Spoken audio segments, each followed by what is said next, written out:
So you get a question, and generally with these MMI stations, you get about 5 minutes per station and about a minute to read the text in front of you. Again, it's very important to make sure that you read the text in front of you as thoroughly as possible and make sure that you properly understand the question before giving your answer. So the scenario goes as follows. A woman enters the emergency room with some stomach pain. She has a CT scan and is diagnosed with an abdominal aortic aneurysm.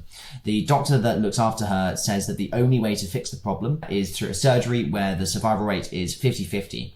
They tell her that time is absolutely essential and that at any moment the aneurysm could burst and she could die. The woman is a dancer and is worried that the surgery will negatively affect her career. Even after being pressured by the medical team and having all of the details of the surgery explained and her condition explained, this patient still decides to refuse the treatment. There are no concerns around her capacity. The patient is over the age of 18 and is able to understand, retain, assess, and communicate their decision, and multiple team members are happy with the fact that she has capacity. The surgeons go ahead with the surgery anyway against the patient's will. They anesthetize her and repair the aneurysm.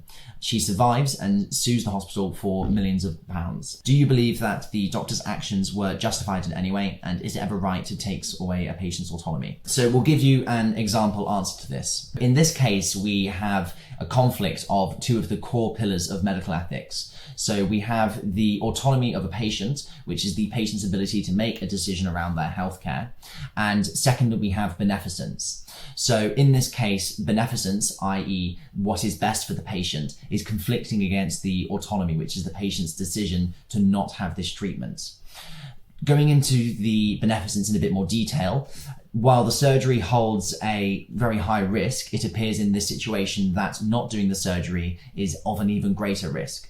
So the team that went ahead and did the surgery, they were most likely acting in the patient's best interests. They felt that doing the surgery was the best thing for the patient to improve their chances of surviving. On the balance of things, the team were probably trying to act in the patient's best interests and prioritize beneficence. And in this case, it seems that they prioritize beneficence over autonomy. Now, looking at autonomy, the key to autonomy is whether the patient has capacity, and capacity is situation specific. So this patient, it says very clearly in the text, had capacity. So she had a capacity assessment from multiple team members to check that she understood all of the details of why she was refusing her surgery and that she did not want the surgery. So patients are entitled to make healthcare decisions that the medical team don't necessarily agree with, even if they aren't in their own best interests.